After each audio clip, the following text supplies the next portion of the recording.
capítulo 2, versículo 13. Então abra lá no livro de Jeremias, capítulo 2, versículo 13. Essa ministração, ela requer uma certa atenção. Então que você possa prender a sua atenção aqui, para que você possa compreender. Há uma profundidade, mas não que seja complexa. A palavra ela é simples, mas se você não estiver conectado, talvez você não compreenda tudo aquilo que Deus quer derramar sobre nós nessa noite, amém? Diz assim a palavra do Senhor: o meu povo cometeu 2 crimes. Eles abandonaram a mim, a fonte de água viva, e cavaram suas próprias cisternas rachadas, que não retém água. Até aí. Você pode orar junto comigo? Você pode fechar os seus olhos aonde você está e orar junto comigo, para que Deus ele possa revelar essa palavra ao teu coração, que seja o Espírito Santo a falar com você. Então, onde você estiver na sua casa, pare toda a movimentação, feche os seus olhos, curva a tua cabeça. Isso é uma atitude de reverência a Deus, porque é Ele que vai falar através da minha vida, amém? Pai amado, nos posicionamos diante de Ti. Esse momento da Tua palavra ser ministrada, se não for o Senhor a realizar, não há sentido nisso.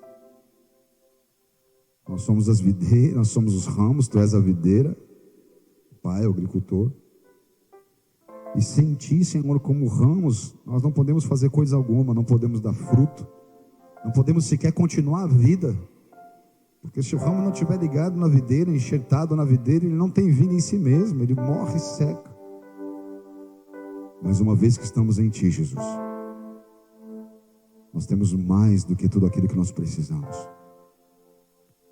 Nós somos mais do que vencedores. Nós temos a vida de Deus em nós. Nós temos a seiva fluindo no nosso interior, trazendo vida aos novos ramos, às folhas.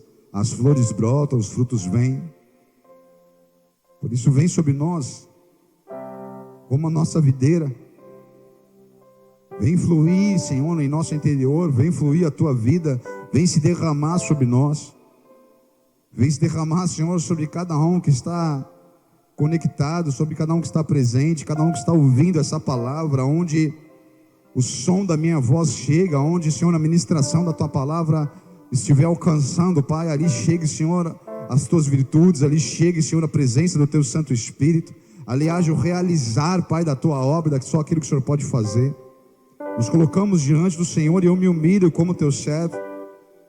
Se não for o Senhor a me conduzir na ministração, se não for o Senhor a falar através de mim, não há sentido, Senhor, nesse momento. Por isso vem, toma minha vida nas Tuas mãos, flui através do Teu servo, Pai, faz a Tua obra, ministra-nos, ensina-nos, exorta-nos, corrige-nos, traz vida, salvação, transformação sobre cada um de nós, em nome de Jesus, amém? E amém. Se você crê, aplauda, se alegre na presença do Senhor, que Ele fale com você de uma maneira poderosa. Amados, eu separei esse mesmo versículo em 2 versões. A gente vai ter a João Almeida, revista e corrigida, e nós vamos ter a nova versão internacional, nova tradução internacional, que é a NVI, amém, amados? Essa que a gente leu primeiro, diz: o meu povo cometeu 2 crimes. Eles me abandonaram a minha fonte de água viva e cavaram suas próprias cisternas rachadas, que não retém água. E a João Almeida, revista e corrigida, diz assim: pois 2 males cometeu o meu povo, e me deixaram o manancial de águas vivas, e cavaram cisternas rotas, que não retém água. Não há tanta diferença assim, tem o mesmo sentido os 2 textos, mas há 2 palavras aí que de alguma forma acabam tornando o texto não tão profundo como ele é. Por exemplo, a primeira parte na NVI, que diz: o meu povo cometeu 2 crimes, e na João diz: porque 2 males cometeu o meu povo. A palavra males, ou algumas outras versões vão falar que o povo cometeu uma maldade. E uma maldade talvez ela seja algo um pouco superficial para explicar o quanto isso era prejudicial ao povo. Eu gosto da tradução NVI nesse texto, nessa parte, porque ele mostra a gravidade do mal cometido.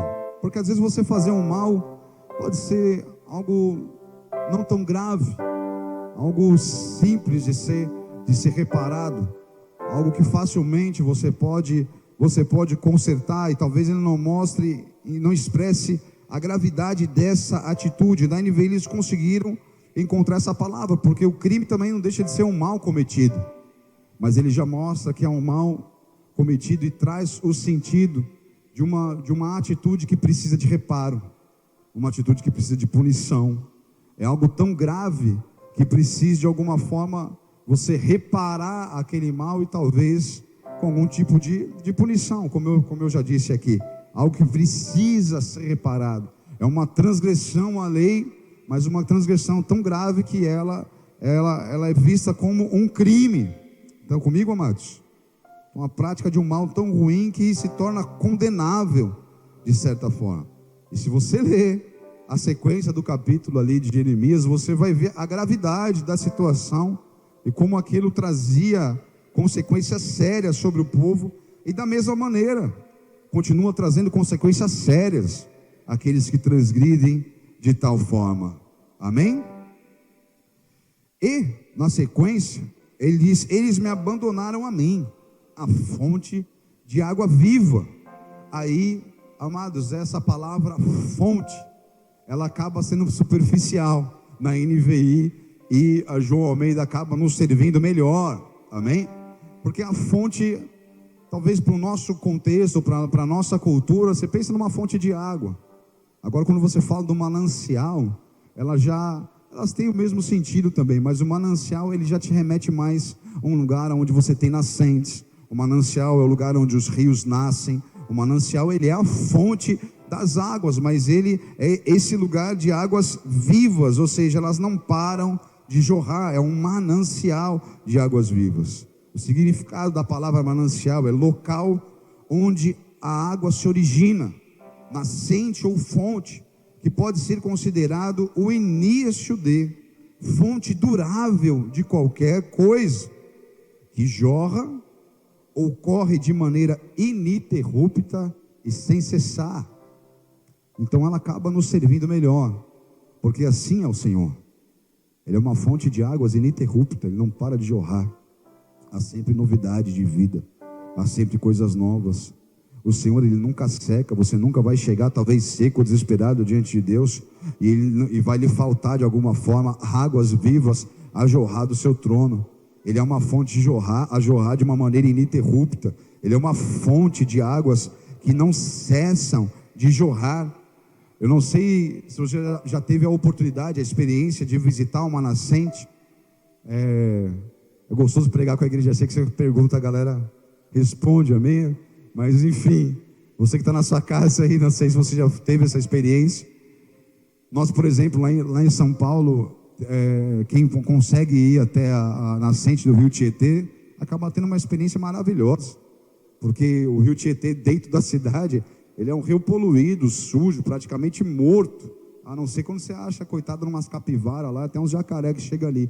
Mas se você for na nascente do rio Tietê, é um lugar lindo, uma natureza exuberante, é maravilhoso. Ali você tem a Mata Atlântica e o rio nascendo, você vê as nascentes do rio e vai juntando com uma com outra, daqui a pouco vai formando aquele rio poderoso, grande, como é, infelizmente, contaminado, judiado pela cidade de São Paulo. Mas na fonte a água é pura, na fonte a água é cristalina, na fonte ainda ali é impossível você de alguma forma, enfim, contaminar aquela água, porque ele vem das profundezas. A água ela jorra do interior ali da terra, e está ali, enfim, há quantos anos, ou seja, é algo ininterrupto.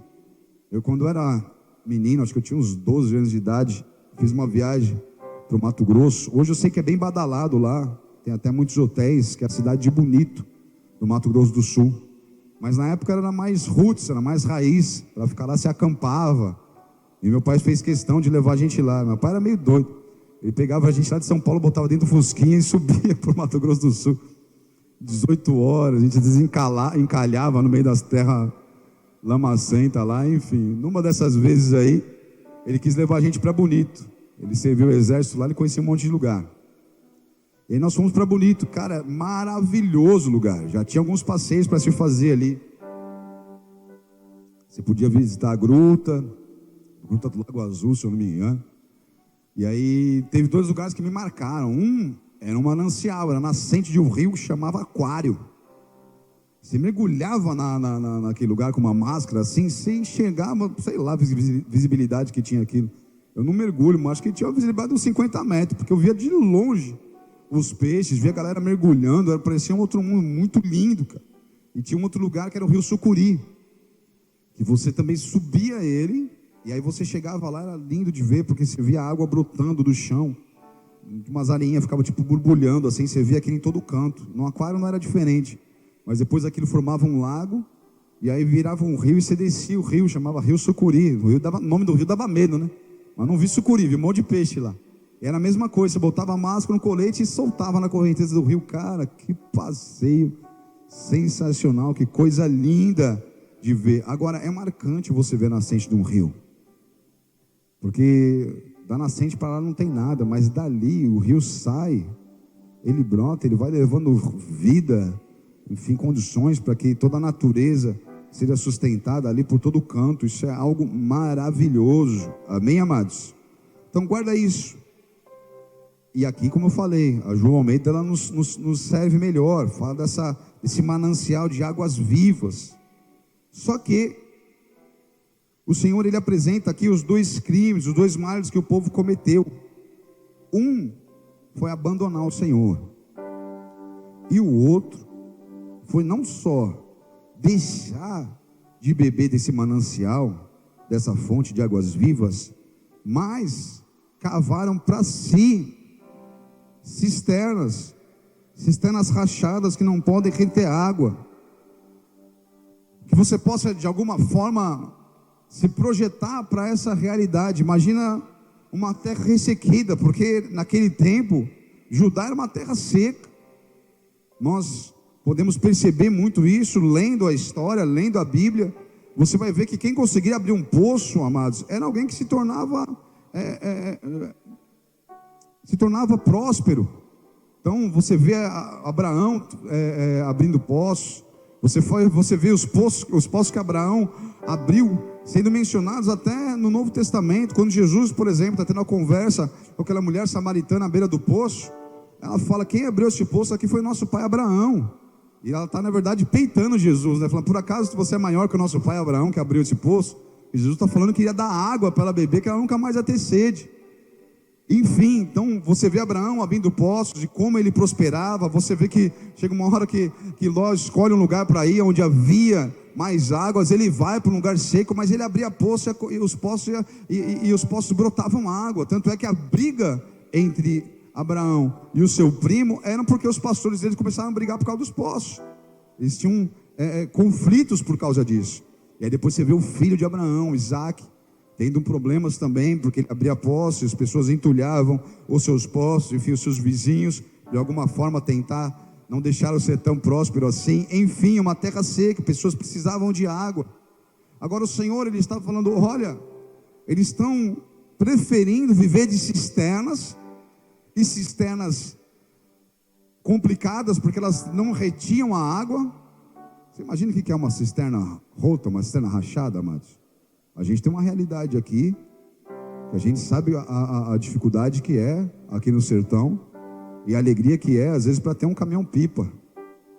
Então, você imagina você conseguir comprar um caminhão-pipa que está hoje a R$150, e aí você encher aquela cisterna, que a gente anda no sertão, a gente vê que as casas, elas têm a casa e tem a cisterna do lado. E aí você encher aquela cisterna, a cisterna rachada, ao invés de reter aquela água para você poder desfrutar pelo menos daquela água, aquilo ali vai ser algo que te engana. Daqui a pouco aquela água esvazia. E o Senhor está falando: eles preferiram as cisternas rachadas, ao invés de mim, que sou um manancial. Ou seja, as águas não param de jorrar.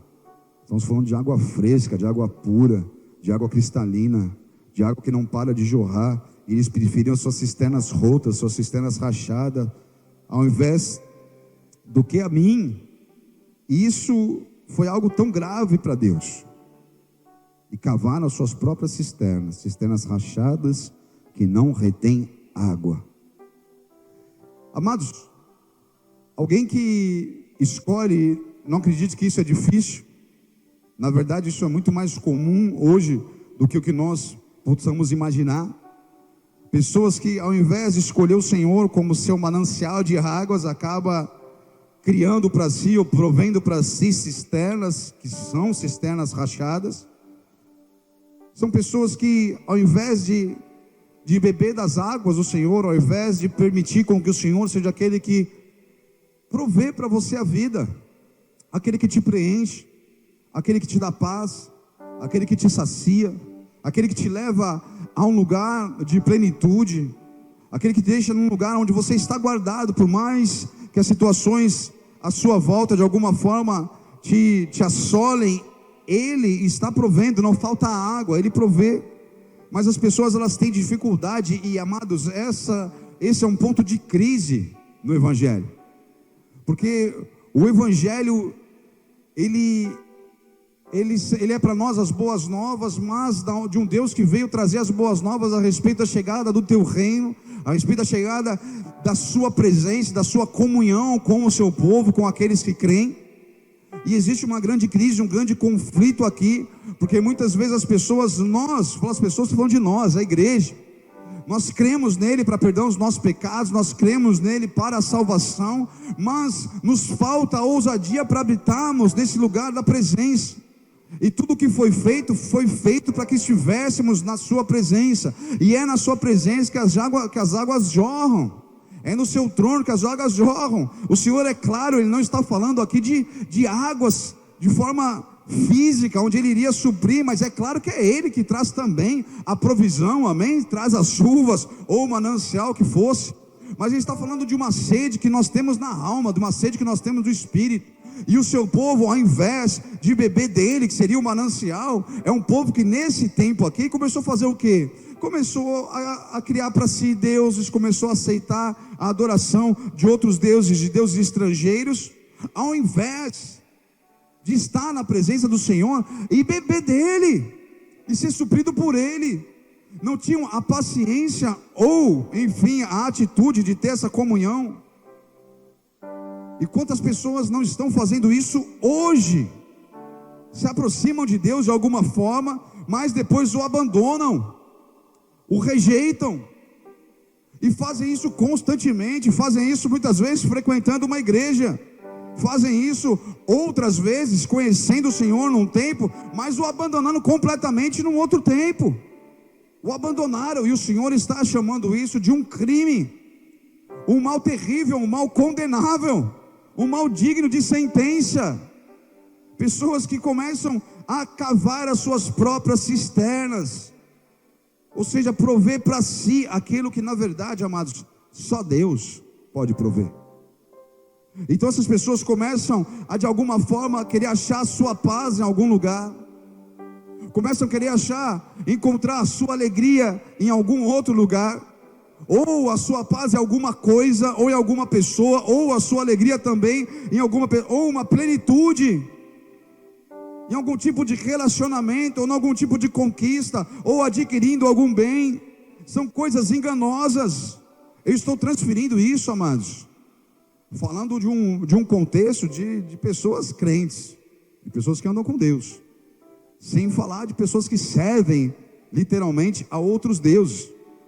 E estou tentando expor isso porque muitas vezes as pessoas acham, porque são evangélicos ou se intitulam evangélicos, porque o seu livro de fé é a Bíblia, acreditam que não são idólatras. Que o Senhor possa nessa noite expor aos nossos olhos o nosso mal, o atrave que está no nosso olho, para que a gente possa ser purificado e limpo, amém, amados? Que Deus possa nos ministrar, que Ele é o nosso manancial, e como nós precisamos estar ligados, ter uma bomba ligada direto, uma mangueirinha ali no manancial, para você beber diariamente. Porque ao invés de fazer do Senhor a nossa fonte, o nosso manancial, muitas vezes as pessoas canalizam às vezes para uma prosperidade. Então às vezes os recursos façam aquela pessoa, não, já que eu tenho recurso, então eu posso ficar tranquilo, como se fosse segurança. A Bíblia chama a gente de tolo, porque as riquezas são vãs, são frágeis. Elas uma hora estão, uma outra hora elas não estão. Hoje está até mais fácil de entender isso. Quando a gente olha toda a movimentação econômica no mundo, você fala, de repente começa a quebradeira de banco aí, de repente você acha que você tem alguma coisa, porque você tem a matrícula de um imóvel, a escritura de um imóvel, e você daqui a pouco não tem mais nada. Se eles anulam tudo isso, e aí? Você acha que tem propriedade, mas você não tem. Pode ser que chegue uma hora que só o Senhor mesmo possa ser a tua provisão, amém? Mas posso dizer uma coisa? Isso já é. Só o Senhor é o teu provedor. É melhor você fazer Ele o seu provedor agora, do que ficar esperando isso para um momento onde você venha a ser abalado, porque talvez você não tenha estrutura para suportar uma má notícia desse tamanho. Agora, se o Senhor já é o seu provedor, você vai falar, poxa, não mudou muita coisa para mim, eu continuo dependendo dEle, e não vai te faltar nada, amém, amados? Agora, cuidado com áreas da sua vida, onde você venha canalizar essa sede de águas. Pessoas que às vezes acham que só vão ser felizes quando tiver um relacionamento assim. Isso acontece muito com os solteiros. É mentira. Você pode entrar nesse relacionamento, essa pessoa não vai saciar a tua sede. O máximo que vai acontecer é você sufocar a pessoa, porque você estava tão desesperado ou tão desesperada para ter alguém, você estava com tanta sede para aquilo. Por isso que sempre lembra, a gente estava no noivado, sexta-feira agora, e na mesa surgiu esse tipo de conversa. Fala, poxa, mas eu vejo que nas igrejas, era pessoa de outra igreja até falando, eu vejo que nas igrejas às vezes há uma pressão muito grande para os solteiros se casarem, há uma pressão muito grande, isso às vezes faz com que a pessoa erre no relacionamento. Então eu falo, olha, casamento é escolha, você não pode receber pressão de ninguém. Ah, mas o profeta falou, então manda o profeta casar com quem ele está profetizando, ele profetizava sobre a vida dele. Vai dar uma olhada, primeiro olha pelo menos o casamento do profeta, porque você vai ver o profeta, a profeta é divorciada, é separada, meu Deus do céu, já teve 5 casamentos, a pessoa não pode profetizar nem na vida dela, vai querer profetizar na tua. Então se liga, amém, amados? Não tem isso. E assim, eu tenho uma cisão muito grande de profecia que fala a respeito de relacionamento. Eu nunca vi isso dar muito certo. Todas as pessoas que vieram me dar testemunho falam, não, mas o profeta falou, quando eu vou ver o casamento dá um trabalho, meu amigo, que não é brincadeira. Mas enfim, esse é um outro assunto. E surgiu esse assunto na mesa. Eu falei, a verdade, amados, que isso acontece, mas o que está incutido aí tá de uma forma subjetiva. É até uma preocupação genuína, porque é a preocupação de que os solteiros não caem em pecado. Mas o problema está justamente aí. Por que o solteiro tem que cair em pecado? Bem, amados, se a pessoa vai casar para fugir do pecado, já está tudo errado. Você tem que casar porque você olhou a pessoa e falou, não quero esse cara como meu marido, quero ela como minha esposa. Aí você vai para frente.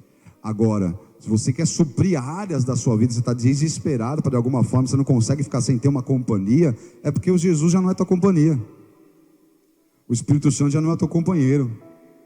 A partir do momento que ele supre, e aí você é um solteiro, que é um só inteiro, aí você pode casar. Se for diferente disso, não casa. Primeiro vai beber no manancial de águas vivas. Acha esse manancial e sara a tua sede, porque você não só vai ter problema na tua vida, como você vai arrumar um problema para a vida de alguém que casar com você. Vocês estão comigo, amados? Tudo aquilo que a gente posicionar, talvez a tua paz esteja você passar num concurso, ou conseguir tal emprego, ou a tua alegria quando você conseguir comprar uma casa, ou um carro, ou uma moto, ou sei lá, qualquer coisa que você, enfim, que mude o lugar de onde tem que ser a tua fonte, é um problema. Amém, amados? Estão comigo? Às vezes coisas até mais simples. Por exemplo, você está lá com a tua alma aflita, e você quer de alguma forma arrumar um refrigério para os seus problemas. Se você não corre para a presença do Senhor, você já não sabe onde é que está o manancial, você está arrumando cisterna rota. Ah, eu só consigo ficar bem se eu falar com tal pessoa, eu só consigo, se tal pessoa orar por mim, talvez eu fique bem. Não, se você tiver uma palavra do Senhor, é na presença dele que essa palavra vai vir. Talvez ele use pessoas, mas tem que ser ele. Ah, mas eu estou muito cansado, eu estou fadigado, eu tô exausta. E aí, tipo assim, fala, sei lá, eu mereço. Aí vai lá e quer maratonar alguma coisa no Netflix, ou agora no Disney, não sei das quantas. Sei lá eu para onde é que você vai. Eu sei que você não vai para a presença de Deus. Você tá, meu amigo, não vai mudar nada. Sabe o que vai acontecer? Vai passar um tempo, talvez você até dá uma, né, fica mais ou menos, dá mais parecida, não é isso?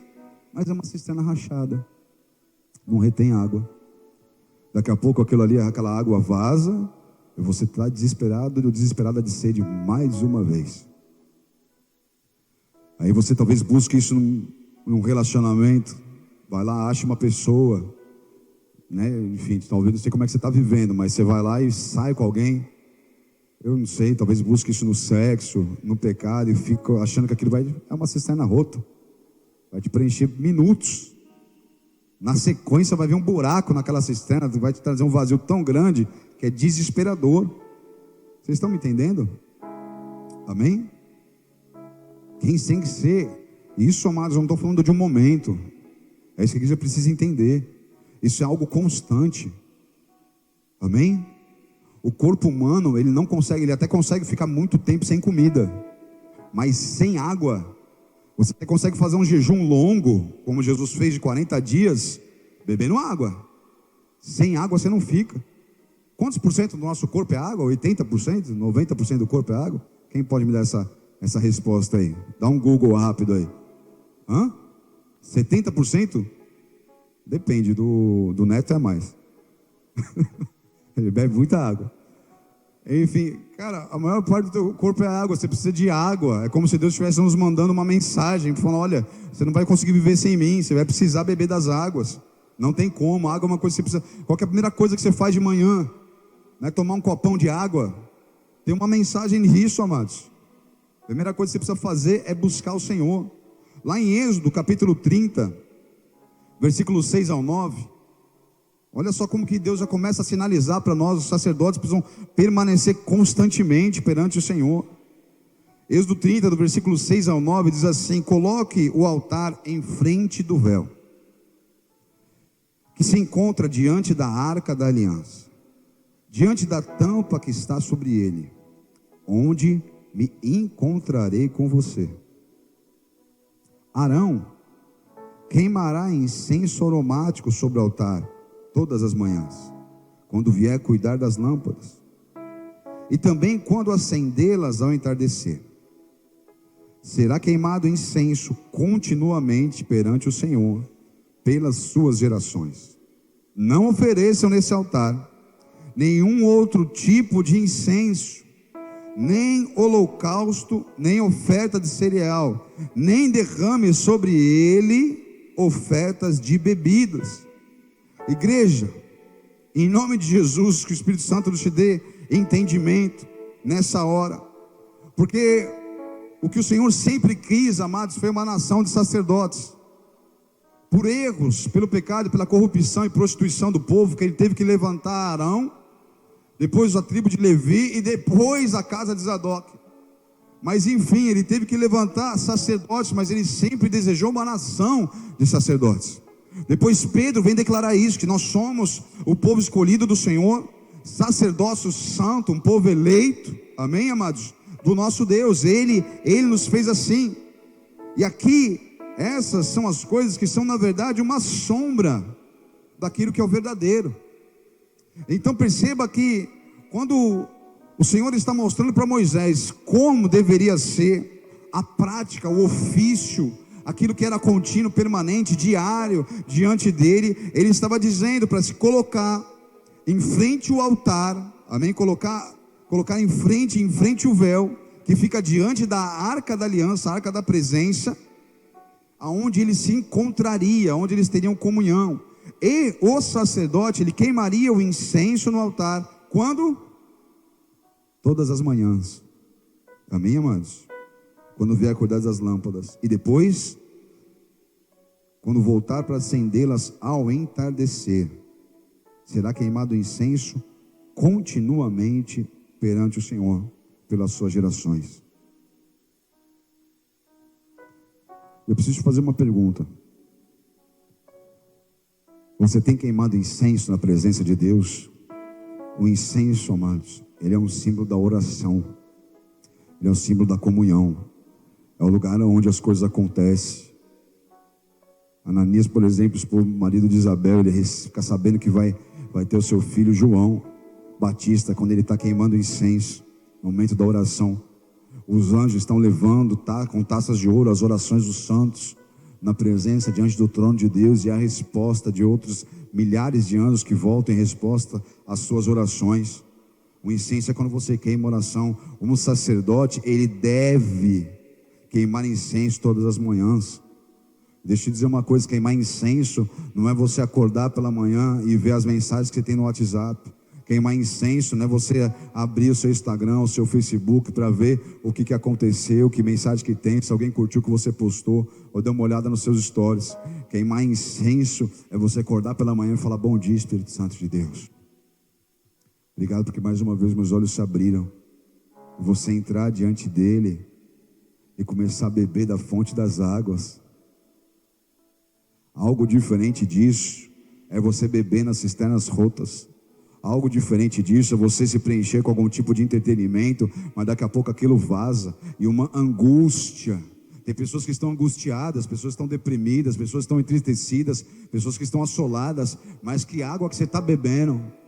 Ou aliás, tem água para você beber, porque talvez as cisternas onde você está procurando se entreter, daqui a pouco isso daí é vazio. Estão comigo, amados? Aquilo ali seca, é uma cisterna rachada, uma cisterna mentirosa. Você acha que vai ter água, mas não tem. E no versículo 9 ele diz: não ofereçam nesse altar nenhum outro tipo de incenso. E aí a gente chega num lugar mais profundo acerca do nosso contexto. Você é o altar do Senhor agora. Você passa a ser esse templo da habitação. Você é esse lugar onde o véu foi rasgado. Você agora que tem uma aliança com Jesus, amados, você é a arca da presença. Ele passa a ter a presença dele na tua vida. Aonde me encontrarei com você? Meu Deus. Um homem e uma mulher de Deus tem que se encontrar com o Senhor. Eu não sei até onde você quer ir com a tua fé, ou quais são as suas expectativas ministeriais. Mas vamos observar a vida de alguns homens na Bíblia, que não vou expor tanto texto, que a gente não tem tanto tempo, mas vai dar uma estudada. Olha, por exemplo, para José, um homem que se destacou no seu tempo. Amém? Você acha que esse rapaz tinha comunhão com Deus ou não? Diariamente. Ele aprendeu isso com seu pai, ele sabe de onde ele veio. Você acha que um rapaz que não tinha essa comunhão com Deus, ele rejeitaria a esposa de Potifar? Estava numa condição de destaque. Ele não fala nem por causa de Potifar, mas ele fala primeiro por causa do meu Deus. Cometeria eu tamanha transgressão contra o meu Deus? Alguém que não tem intimidade com Deus não consegue falar isso, amados. É só alguém que está na presença do Senhor, que tem temor de Deus. Alguém que anda com Deus consegue fazer algo assim. Quer ver outro? Que em meio de uma situação que qualquer um de nós nos sentiríamos pressionados a agir diferente. Vamos pegar Daniel. Ele poderia muito bem falar: o que tem? Eu dar uma prostradinha agora, ou eu simplesmente não orar. Deus conhece meu coração, Ele me perdoa. Deus cheio de graça e misericórdia. Ele está vendo a dificuldade do que eu estou passando aqui. Eu só esse tempinho aguinha na estátua de Dário. Foi isso que ele fez? Daniel orava 3 vezes ao dia. 3 vezes ao dia ele se colocava na presença do Senhor. Ele sabia qual era a fonte de águas. Não adiantava apresentar para ele uma cisterna rota, que ele falava: não quero, eu nem estou com sede, eu estou bebendo todo dia. Qualquer outra coisa que você me apresentar, meu amigo, para mim não serve. Estão me entendendo, amados? Lá em Hebreus capítulo 10, versículo 1 diz assim: a lei traz apenas uma sombra dos benefícios que hão de vir, e não da realidade dos mesmos. Por isso ela nunca consegue mediante os mesmos sacrifícios repetidos, ano após ano, aperfeiçoar os que se aproximam para adorar. Mas era uma sombra. Então, o que trazia uma verdadeira adoração e uma comunhão, não era só eles lá e queimar incenso, mas era a mensagem que Deus já estava nos dando. Era a mensagem que Deus já estava deixando. Falar: olha, os meus sacerdotes fiéis, os verdadeiros adoradores que adoram o Pai, Espírito e verdade, eles precisam entender que há uma água a ser bebida todas as manhãs, há uma água a ser bebida todos os dias. Não adianta você querer levar a tua vida para você beber da água viva uma vez por semana, uma vez a 3, 4 dias. Você precisa saber até onde você quer ir com a tua fé, até onde você quer ir com a tua chamada. E aí você precisa fazer dele o teu manancial. O Senhor chamou de um crime, falou: eles cometeram um crime. 2 crimes cometeram contra mim. Primeiro, me abandonaram o manancial de águas vivas. Eles me abandonaram. Se não bastasse me abandonar, eles agora cavaram suas próprias cisternas rachadas, que não podem reter água. Isso não iria produzir nada e não vai produzir nada. Deixa eu te falar uma coisa: se você tem conduzido a sua vida dessa maneira, você está tentando a cada estação abrir uma cisterna, e aí essa cisterna vaza água, e daqui a pouco, ao invés de você voltar para o manancial, você acaba abrindo outra cisterna, e você sabe, aí você vai lá dar um golinho do manancial, dá uma saciada, mas ao invés de voltar lá para beber das águas, para fazer dele o seu manancial, fazer dele a sua fonte de águas vivas, daqui a pouco você sai fora e vai lá e cava outra cisterna, e é uma cisterna rachada. Meu Deus do céu, isso não vai dar em lugar nenhum. Pelo contrário, até vai dar em algum lugar, mas é um lugar triste. Você abrir comigo lá em Jeremias 17, nem ia ler esse texto, mas vou. 17:13. Há uma mensagem dura aqui, mas necessária. Ó Senhor, esperança de Israel. Uma expressão linda acerca do nosso Deus. Ele é a nossa esperança. Todos os que te abandonarem serão envergonhados, e aqueles que se desviarem de ti terão os seus nomes escritos no pó. Dá uma pausinha aí. Sabe o que significa ter o nome escrito no pó? Essa expressão, amados, ela é o contrário de você ter o nome escrito no livro da vida. Escrito no pó, ele está falando da terra. Tipo assim, vai para a terra e acabou. Mas quando você tem o nome escrito no livro da vida, fala da eternidade. Então ele está dizendo que aqueles que abandonaram o Senhor, pois os que abandonaram o Senhor, aqueles que se desviaram de ti, terão os nomes escritos no pó, pois abandonaram o Senhor, a fonte de água viva. Quando eu bebo e faço dele a minha fonte de água, eu estou caminhando para a vida eterna. Porque beber das águas da vida, fazer do Senhor o meu manancial, fala de comunhão, fala de intimidade, fala do Senhor Jesus. Quando Ele voltar, você partir para Ele, Ele vai falar: ei, servo bom e fiel, entra na alegria do teu Senhor. Não beber da fonte da água da vida, não beber dos mananciais do Senhor e cavar cisternas, se enganando, achando que está de alguma forma andando com Deus, achando que está de alguma forma fazendo as coisas de Deus, é chegar diante do Senhor e falar: ei, no teu nome eu expulsei demônios, no teu nome eu curei enfermos, eu preguei a tua palavra, eu fiz a tua obra. Ele vai falar: cara, nunca vi você chegar no manancial, eu não vos conheço, apartai-vos de mim. Esse é o Evangelho. Qualquer outro evangelho gostosinho que você tenha é um evangelho com leite moça. Mas o verdadeiro evangelho é fazer de você um sacerdote, alguém que queima incenso todas as manhãs, ao final da tarde. Você não consegue terminar o seu dia sem se achegar ao Senhor.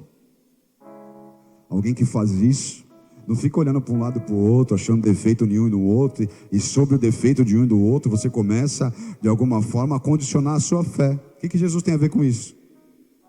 Ele não é o teu manancial? Você depende de pessoas ou de relacionamentos para poder beber das águas? Ele é, você vai direto à fonte. Pessoas assim adoecem a sua fé e adoecem seus sentimentos.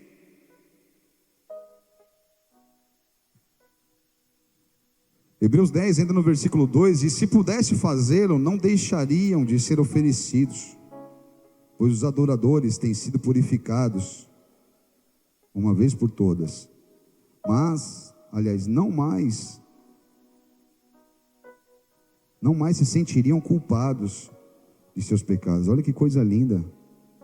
Deixa eu te falar uma coisa: quando você bebe do manancial de águas vivas, você não mais se sente culpado, porque já não existe culpa. Amém? Mas o que existe? Existe uma construção. Você não é aquela pessoa que vive acusado, vive se sentindo inadequado, mas você recebe uma exortação, você recebe um ensino, Deus te submete a provas. Então, uma construção do Espírito Santo de Deus, amém, amados? Só que você não fica seco, rachado, você não desfalece.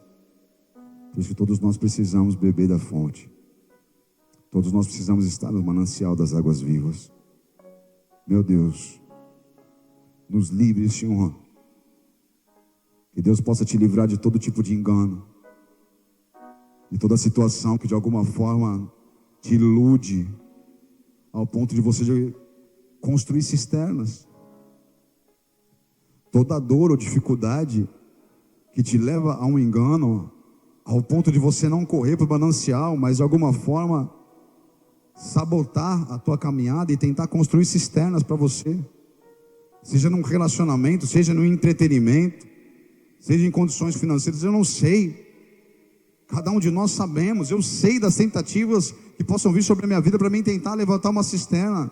E eu luto contra elas, porque eu faço do Senhor a minha fonte. Vou continuar lutando, porque eu não estou livre de novas armadilhas que queiram surgir na minha vida e se tornar uma cisterna. Cada um de vocês sabem de situações que possam surgir e que surgirão, ou que já estão aí presentes. Mas nessa noite que você possa romper com toda a cisterna, porque você não precisa dessa cisterna mentirosa. É uma cisterna que vai te enganar, porque quando você precisar mesmo matar a tua sede, você vai chegar lá, ela é uma cisterna rachada, a água vazou, já não tem mais nada lá. Você não pode usar para plantar, você não pode usar para produzir, você não pode usar nem para matar a tua sede. E você sabe de situações na sua vida que você depositou tanta esperança, ou seja, relacionamentos, sociedades, negócios, profissão, coisas que você depositou, família, que você colocou tanto a tua esperança, e uma hora aquilo te frustrou. Mulheres que às vezes deposita todo o seu afeto num filho, muitas vezes expõe até o marido a ficar de escanteio dentro de casa. Você está errada, filha, se cura. Ele não é uma fonte, ele é uma cisterna. E aí depois o filho se apaixona, quer casar, a mulher cerca o menino, meu Deus do céu, deixa ele casar, deixa ele ser feliz, abençoe o casamento. Com a tua filha também, não faça isso, você está errada. Você está numa prisão e está prejudicando outras vidas. Sai dessa condição em nome de Jesus. São cisternas rotas, ele não pode suprir o que você precisa. Só Jesus, é só o Senhor. Toda e outra qualquer situação na tua vida que queira se apresentar como um poço de águas, entenda, mais cedo ou mais tarde vai te dar sede e você não vai poder suprir. Só o Senhor é o manancial das águas, e Ele fez tudo o que nós precisamos, tudo que é necessário para que a gente possa beber disso, beber dessas águas. Estão comigo, amados? Hebreus 10, ainda no versículo 11. Dia após dia, todo sacerdote apresenta-se e exerce os seus deveres religiosos. Repetidamente oferece os mesmos sacrifícios, que nunca podem remover os pecados. Mas, quando esse sacerdote acabou de oferecer para sempre um único sacrifício pelos pecados, assentou-se à direita de Deus, Daí em diante, ele está esperando, ele está fazendo o quê? Até que os seus inimigos sejam colocados como estrado dos seus pés.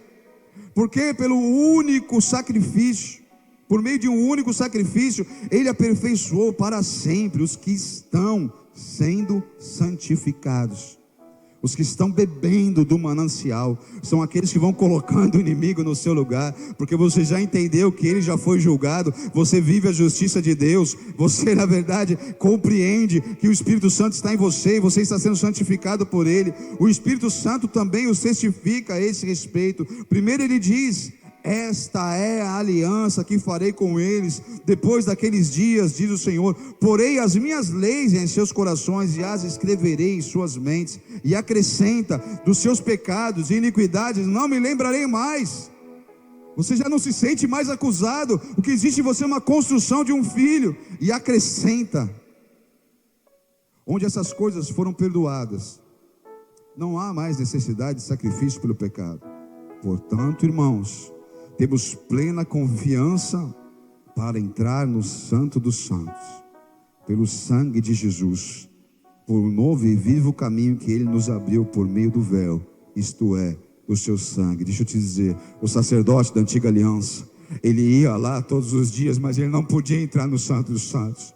Ele queimava o seu incenso, porque era assim que a lei mandava. E ele ia lá pela manhã, e depois ele voltava à tarde, fazia a manutenção das lâmpadas. E esse era o seu ofício, mas ele não podia passar daquele lugar, ele era limitado, pois essa era a antiga aliança, inferior à primeira. Ei, Jesus Cristo de Nazaré, o Filho do Deus vivo, Ele nos abriu um novo e vivo caminho através do véu. Você já não precisa mais ficar paralisado. Então por que você não vai todas as manhãs queimar o incenso e entrar através do véu? Pois essa é a nossa aliança. Esses são os benefícios do sangue santo e poderoso de Jesus que foi derramado naquela cruz. Meu Deus, não podemos cometer dois males ou dois crimes como fizeram o povo daquele tempo. Não podemos nem criar cisternas rotas, nem podemos abandonar o Senhor, o manancial de águas vivas. Ei, você é um sacerdote, você é uma sacerdotisa do Senhor. Ele te chamou, Ele te chamou, Ele te salvou. Os seus pecados já foram perdoados, já não há necessidade de outro sacrifício. Toda e qualquer acusação cai por terra. Ele está agora te construindo como um filho, como uma filha de Deus desse tempo, o sacerdócio santo, um povo escolhido do Senhor, um povo particularmente seu. Não se retenha, não se retenha, o véu já foi rasgado, o véu já foi rasgado. Ei, sacerdotes do Senhor, geração eleita, oh, aleluia. Ele é aquele que criou todas as coisas. Esse é o desenho que Deus deu. Existiu uma sombra daquilo que é o verdadeiro. Estamos no tempo da nova aliança. E o que estamos fazendo com ela? Jesus, e João diz: no princípio, aquele que é a palavra, ele estava com Deus e era Deus. Estava com Deus no princípio. Todas as coisas foram feitas por meio dele, e sem ele nada do que existia teria sido feito. Deixa eu te falar uma coisa: não constrói nada na sua vida sem ele, porque tudo que você construir sem Jesus é pó. Tudo que você construir sem Jesus é só uma sombra, é passageiro, é um sopro. Mas aquilo que você constrói com ele é eterno. Porque aquele que era, aquele que tem construído e feito todas as coisas, quando você faz com ele, é isso, permanece. Nele estava a vida, e ele é a luz dos homens. Esse mesmo Jesus, no capítulo 4, Jesus respondeu: se você conhecesse o dom de Deus e quem lhe está pedindo água, você lhe teria pedido e lhe teria dado água viva. Quem aqui quer pedir água para Jesus hoje?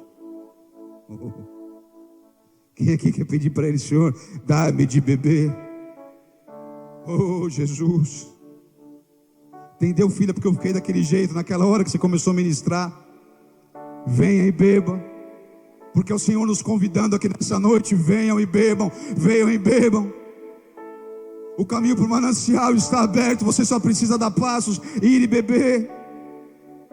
Acaso o Senhor é maior do que o nosso pai Jacó, que nos deu o poço? do qual ele mesmo bebeu, bem como seus filhos e o seu gado. Jesus respondeu: quem beber desta água terá sede outra vez, mas quem bebe da água que eu lhe der nunca mais terá sede. Pelo contrário, a água que eu lhe der se tornará nele uma fonte de água a jorrar para a vida eterna. Não é que você bebe um copo d'água e nunca mais precisa beber água. Você não terá sede porque não vai mais faltar água. Ele é um manancial. Ele te une a esse manancial. A água jorra ininterruptamente, sem cessar. Feche os teus olhos onde você estiver. Que o barulho das águas comece a chegar sobre você. Oh, Jesus. Que essas águas comecem a fluir deste altar sobre o teu coração, sobre a tua vida. Que toda a terra seca venha se transformar numa terra, venha se transformar em mananciais de águas. Venha ser inundada, obedecida por essas águas, venha receber o poder de Deus. Aleluia. Oh, Jesus. Talvez você chegou aqui nessa transmissão seco, seca, desesperado pela presença de Deus, precisando que Deus fizesse algo na tua vida. Deixa Ele te dar de beber. Convido o Senhor a fazer parte da sua vida. Abre o teu coração para que as águas do trono de Deus cheguem sobre você e sobre a tua casa. Faça uma escolha hoje, entregue a tua vida para Jesus. Diga a Ele: Senhor Jesus, a partir de hoje eu me arrependo dos meus pecados. Preciso do teu perdão, mas eu também preciso beber das tuas águas. Eu preciso que algo aconteça na minha vida. Estou fraco, estou cansado, estou cansada. Veja Ele mudar a tua história. Sinta as águas do trono, um manancial de água viva jorrando sobre você. Eu te abençoo para um novo tempo. O tempo de sequidão acabou. Ele começa a trazer paz ao teu coração. Ele começa a trazer alegria à tua vida. Tudo que estava morto começa a vivificar. Tudo aquilo que estava morrendo, vem um poder de ressurreição sobre relacionamentos. O Senhor, Ele toca na tua saúde. As águas que jorram do trono tocam o teu físico, começam a te sarar agora em nome de Jesus.